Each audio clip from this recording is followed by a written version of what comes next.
இன்றைய புனிதர் அறிவோம். பிப்ரவரி 19. புனித கான்ராட்.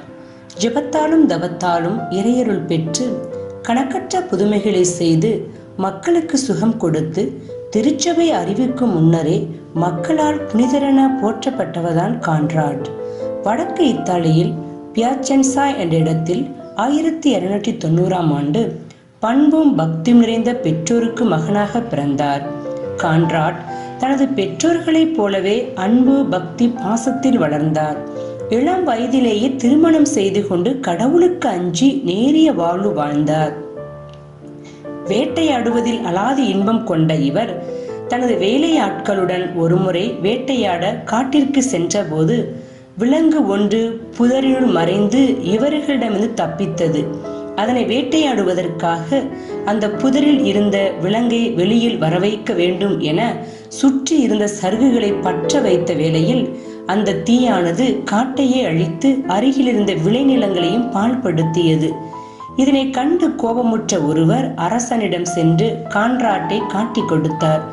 இதனால் அரசர் கான்ராட்டுக்கு மரண தண்டனை விதித்து தீர்ப்பளித்தார்.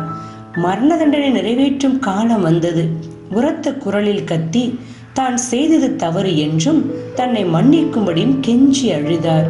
கான்ராட் மேலும் தனது தவற்றிற்கு ஈடாக தனது சொத்துக்கள் அனைத்தையும் விற்று அந்த பணத்தை தருவதாகவும் வாக்களித்தார். இந்த செய்தியை கேள்வியுற்ற அரசரும் அவருக்கு மன்னிப்பு அளித்து விடுதலை செய்ய உத்தரவிட்டார். அதன்படியே கான்ராட் தனது சொத்துக்கள் அனைத்தையும் விற்று அந்த பணத்தை அரசருக்கு கொடுத்தார். இதனால் கான்ராட் ஏழையானார்.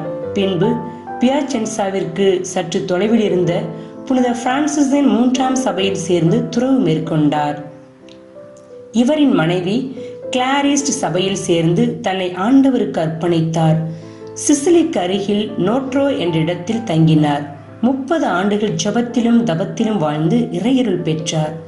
கணக்கற்ற புதுமைகள் செய்து மக்களுக்கு சுகம் கொடுத்தார். 1351 ஆண்டு பிப்ரவரி 19 தனது உயிரை இறைவனது திருப்பதம் ஒப்படைத்தார்.